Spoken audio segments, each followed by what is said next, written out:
Mimi ni King Nyorobi. Kwa siku hii ya leo imekuwa vema sana. Nimekutana tena na Dr.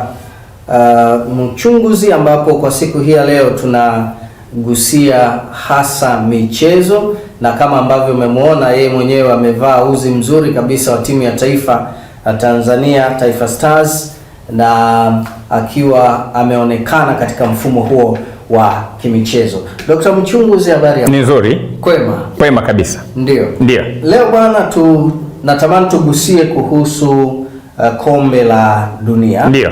Ambalo limeanza na timu zilizofungua ni timu ya Afrika ya Kusini pamoja na Mexico, ambao ni wenyeji wa kombe la dunia. Ndio. Tumeiona timu imecheza vizuri, lakini South Africa wakawa wamefungwa. Ndio. Na timu ya uanzilishi wameanza na kufungwa. Bahati mbaya pia kuna mchezaji pale kapigwa kadi nyekundu akawa ametoka. Lakini kuna vitu ambavyo wakati mechi ile ikiendelea vilikuwa vinaonekana kufanyika, hasa kwa mashabiki. Ndio. Ambao ni wa Afrika. Sawa sawa. Muonekano wao hasa walikuwa wameonekana mashabiki wengi wa Afrika hawaishangilii sana Afrika ya Kusini walipokuwa wakicheza, lakini walionekana wakiishangilia sana Mexico. Sasa wewe ni mtaalamu wa masuala ya siasa za kimataifa, lakini pili, wewe ni mtaalamu katika kutambua mambo hasa na namna ya kutatua migogoro. Hili umelionaje wewe kama Dr. Mchunguzi, hususan hasa kwa Waafrika, badala ya kushangilia timu yao ambayo ni ya Kiafrika, inatoka Afrika, wakaishangilia Mexico? Nashukuru sana kwa swali lako. Nashukuru sana. Naitwa Dr. Dennis Mchunguzi, na kombe la dunia limeanza. Very good. The World Cup is on. Safi kabisa. Na nazipongeza timu zote ambazo zinashiriki katika kombe hilo, na nawatakia kila laheri wa Tanzania wote ambao tunaliangalia kombe la dunia, wale walioko Mexico, Canada na Marekani, na wale ambao wako katika nchi mbalimbali duniani, na wale ambao wako ndani ya Jamhuri ya Muungano wa Tanzania. Linaangaliwa kweli kweli na linaangaliwa kweli kweli kombe la dunia. Kwa sababu kombe la dunia ni kombe la dunia. Sasa kwa mujibu wa swali lako, nashukuru kwa kunitafuta kwamba nizungumzie hii, na nichukue nafasi hii kusema kwamba kombe la dunia limeanza kwa Mexico kuichapa South Africa. Mnaita magoli au mabao? Haya, ni magoli au mabao? 2-0. Wapenda michezo wanaita mabao. Magoli. Mimi nasikia kote tu wanasema magoli, wanasema mabao. Sawa. Wengine wanasema chuma 2. Sasa yote haya ni maneno. Lakini kimsingi nipongeze timu zote zilizocheza katika ufunguzi huo. Mexico walicheza vizuri na South Africa walicheza vizuri, na South Africa haikuwa bahati yao ya kushinda. Sasa umeniuliza swali zuri kabisa kwamba South Africa, watu kutoka mataifa ya Afrika wameishangilia zaidi Mexico kuliko kuishangilia zaidi South Africa, kitu ambacho wengi walikitarajia. Niseme kwamba kuzishangilia timu yoyote ile, kutokuishangilia timu yoyote si dhambi, na kuishangilia pia ni utashi wa mtu. Kwa hiyo kuishangilia Mexico ruksa, kuishangilia South Africa ruksa. Lakini wengi walitarajia kwa historia na namna tulivyokuwa, si ndio? Ambavyo tumekuwa tukienda na haya mambo, ni kwamba kama Tanzania inacheza na timu yoyote ile, matarajio ni watu kuona wa Tanzania tukishabikia Tanzania. Ndio huluka na hali ambayo tumekuwa nayo. This is our history. Ndio record zilivyo. Na imekuwa inakwenda hivyo. Utanoti mwandishi wa habari kwamba kadiri, kwa mfano tunaweza tukawa tunacheza Afrika, si ndio? Timu zikawa zinatoka mwisho Afrika yote ikatoka. Na mwaka naomba isitoke. Ikiisha utaona watu wanaanza kurudi Latin America. Wanaanza kusabikia Argentina, Mexico, dalili huko. Kuna hali ya namna hiyo, umeshanoti hiyo. Ni vitu vya kawaida. Mpira si burudani, na ni burudani ya aina hiyo. Lakini mpira unabeba siasa. Mpira unabeba uchumi. mpira unabeba utamaduni, mpira unabeba biashara, mpira unabeba uhusiano wa kimataifa. Na ndio maana imekupendeza wewe mwandishi wa habari kusema nimtafute Dr. Mchunguzi tuongelee hali iliyojionyesha, nitumie neno ya chuki dhidi ya taifa la South Africa kwenye michezo ufunguzi wa kombe la dunia pale Mexico. Nitakwenda haraka na nitakueleza yafuatayo. Mosi ni kwamba nini sababu ya chuki, na ili watazamaji wako na Watanzania waweze kuelewa tunachokiongelea na ni nini kilichotokea kule Mexico, maka wengine labda wakuona, basi nitaomba uweke clip chache hapo kwenye screen hapo juu ili tuone na Watanzania waweze kuona, maka wanaweza kusema anaongelea nini, chuki iliyotokea ni nini, ili waone Waafrika wenzetu waliokuweko kule namna ambavyo waliishabikia Mexico na namna walivyoiponda South Africa katika mechi ile. Kwa hiyo tunaangalia hizo clips chache ambazo unaziweka hapo vizuri ili na watazamaji wako, alafu nitaendelea kuzungumza. Where are you from? We are Nigerians, but we live in England. Nigerian? All up in Mexico. We're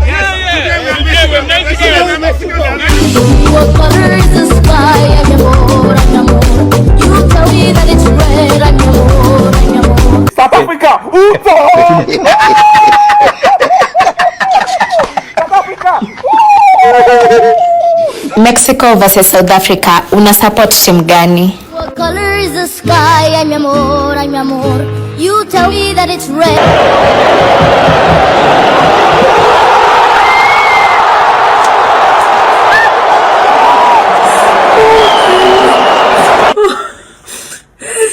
South Africa is finished. And the most annoying part is that almost all the African nations are against these people. Sasa tumekwisha ona hizo clips. Nadhani tumeona kilichotokea. Tatizo ni nini? Tatizo nilikwisha zungumza na mlini interview nyinyi. Nikaeleza kwamba mataifa ya Afrika yalitumia nguvu zake zote wakati wa siasa za ubaguzi wa rangi kule South Africa kuisaidia South Africa. Jambo ambalo vijana wa Gen Z na millennia kule South Africa leo hawalioni. Tulitumia nguvu zetu nyingi, nilikwishaeleza katika klipu za nyuma. Mimi binafsi nilishiriki kuwahudumia wapigania uhuru wa chama cha Pan African Congress of Tanzania PAC, lakini tukishirikiana na chama cha African National Congress na partly baadhi ya watu wa Mkonto Wesizwe katika kuhakikisha ubaguzi wa rangi unateketea katika taifa la South Africa. Viongozi wetu wakuu kwa kushirikiana na wananchi katika mataifa yetu walifanya kazi kubwa sana ya hilo, wakiongozwa na hayati baba wa taifa la Tanzania Mwalimu Julius Kambarage Nyerere, wakiongozwa na Kwame Nkrumah wa Ghana, wakiongozwa na Kenneth Kaunda wa Zambia, wakiongozwa na Agustino Neto wa Angola, wakiongozwa na Saseles Kama wa Botswana, na Jomo Kenyatta wa Kenya, Milton Obote wa Uganda na wengine katika mataifa mengine ya Afrika katika kuhakikisha tunatokomeza ubaguzi kule South Africa.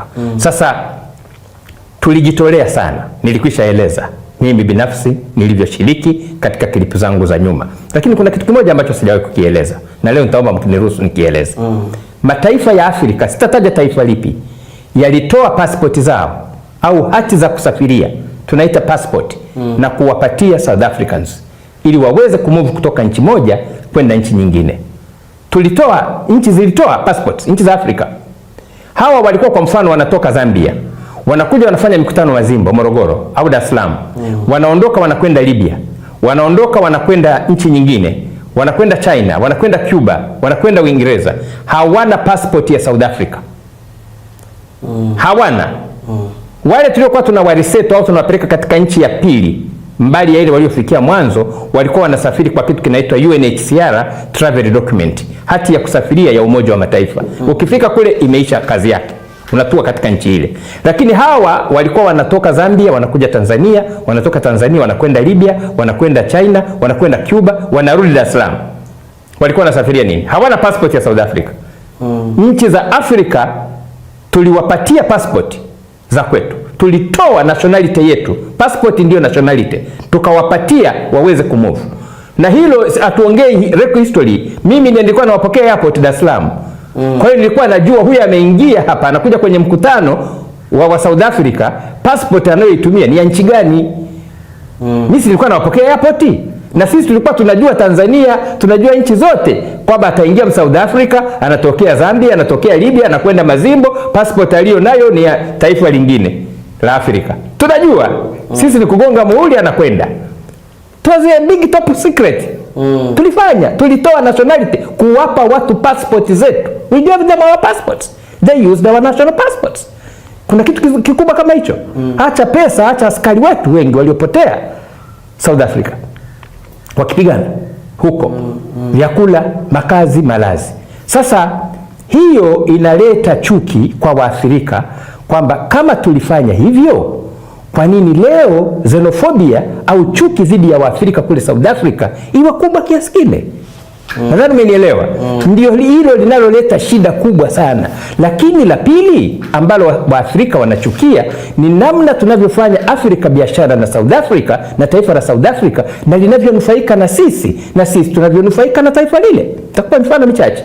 South Africa amewekeza Kongo zaidi ya hela za Tanzania bilioni 300 kwenda 400 investment. Hapa Tanzania South Africa ana investment za dola 883 milioni dola za Kimarekani. 883 milioni ni total investment ya South Africa hapa Tanzania. Ana biashara zaidi ya 220 South Africa. South Africa ana export bidhaa kwenda Kongo zenye thamani ya dola za Kimarekani 1.2 bilioni dola za Marekani kwa mwaka mmoja anapeleka Kongo. Na ndivyo anavyopeleka katika nchi nyingi. Kwetu ana export vitu vinavyofika thamani ya kati ya dola 400 milioni za Marekani mpaka dola 500 milioni. Lakini sisi tuna export Tanzania kwake zaidi ya dola 2.29 bilioni. Tuna export South Africa, Tanzania. Sasa hizi ni biashara kubwa. Lakini kingine ni kwamba wale vijana wanaoendesha xenophobia kule South Africa hawaelewi ni magari mangapi makubwa yaliyosheheni bidhaa za vyakula na vitu vya textiles na vitu vingine, magari na kadhalika, yanayotoka ndani ya taifa la South Africa kuja katika mataifa yetu. Leo ukipita supermarket zote ndani ya Afrika ikiwemo Tanzania, utakuta bidhaa za South Africa ni kila kitu. Maziwa ya unga, pampasi za watoto, utakuta dawa za meno, utakuta vipodozi, utakuta nguo, utakuta waini zote, maepo, mnaita maepo, mtakuta zabibu, mtakuta uyoga. Kitu gani hakipo cha South Africa kwenye maduka na supermarket yetu? Vyote hivyo tunapovitumia vinakwenda kule South Africa. Vinatoka South Africa, na tunapokula vitu hivyo tunavyotumia ni biashara inakwenda South Africa. Sasa tuna biashara kubwa kati yetu sisi na tuna biashara kubwa na taifa la South Africa. Na kwa hiyo chuki inayokuwepo ya Waafrika ni hiyo kwamba jamani, mnanufaika na sisi, tunanufaika na nyinyi. Kwa nini mtutreat namna mnavyotutreat? Ndio hasira kubwa unayoona Waafrika wanayo dhidi ya taifa la South Africa. Sasa hiyo inapotokea namna ile, unajiuliza kwamba taifa hili ni taifa kubwa, si ndio? South Africa is a very big country, it's a very big nation. Na katika michezo South Africa iko juu, ndugu yangu. Wana medali zaidi ya 95 za michezo. Dhahabu peke yake South Africa wana medali 28. South Africa imehosti kombe la AFCON mwaka 96, ikahosti kombe la dunia mwaka 2010, likiwa ni taifa la kwanza pekee katika bara la Afrika kuwa mwenyeji wa kombe la dunia, na wakalimanage vizuri mpaka mwisho. Lakini kuna mchezo unaitwa rugby, mnaofahamu, imekwisha host rugby mara 5. Kombe hili la mataifa ya Afrika ambalo tuna sisi ni wenyeji mwaka kesho na Kenya na Uganda, South Africa ameshiriki mara 11. Amefuzu mara 11. Kombe la dunia South Africa amefuzu mara 3. Mwaka 98, mwaka 2002 na mwaka 2026. Anafuzu. Lakini South Africa ana wachezaji wa kulipwa walio nje ya South Africa zaidi ya 100. Zaidi ya 100 wanacheza mpira wa kulipwa nje ya South Africa. Ligi yetu Tanzania ina timu 16 kama sikosei. Inaweza kuwa zimeongezeka kidogo. Ligi ya South Africa ina timu 32. Mechi zinazopigwa pale. Ligi kuu ya South Africa, ligi kuu ya kwao 32 timu zinazoshiriki. Na za nguvu kweli kweli. Hapa tunazo 16. Na za nguvu kweli kweli. Kwa hiyo kwenye swala la michezo ni taifa lenye heshima kubwa ya michezo na kadhalika. Lakini sasa yamewakuta yaliyowakuta kwa sababu nilizozitaja kwamba yamewakuta yaliyowakuta. Sasa tumalize kwa kusema tunafanyaje. Tanzania, Kenya na Uganda ni wenyeji sisi wa kombe la AFCON, Africa Cup of Nations. Na nashukuru serikali ya Tanzania, namshukuru sana Dr. Samia Suluhu Hassan, nashukuru serikali ya Uganda, namshukuru sana Rais Museveni, nashukuru sana serikali ya Kenya, Mheshimiwa Rais William Samoei Ruto, namshukuru sana Rais wa Zanzibar na mwenyekiti wa Baraza la Mapinduzi Dr. Hussein Ali Mwinyi. Wote wanaendelea kufanya maandalizi mazuri serikali zetu kwa ajili ya kujiandaa kwa kombe la AFCON. Na nazishukuru wizara zetu katika nchi zile zote husika, ikiwemo wizara yetu ya michezo na wizara ya mambo ya nje. Namshukuru sana waziri Paul Christian Makonda, namshukuru sana waziri Mahamudu Thabit Kombo, na wanafanya kazi nzuri. Lakini namshukuru pia waziri Ashat Kijaji wa utalii na wizara hizo katika nchi nilizozitaja na wenzao walioko Zanzibar wa michezo na wa utalii. Foreign affairs ni yetu pamoja, Zanzibar wana foreign affairs. Tunatumia moja, lakini utalii wanayo na michezo pia wanayo, wanashirikiana na bara vizuri. Na washukuru kwamba maandalizi yanakwenda vizuri kabisa na kombe la mataifa ya Afrika litafanyika kwetu. Ili kwa wa kwanza kupata habari zetu, tafadhali usisahau kusubscribe, like na kucomment.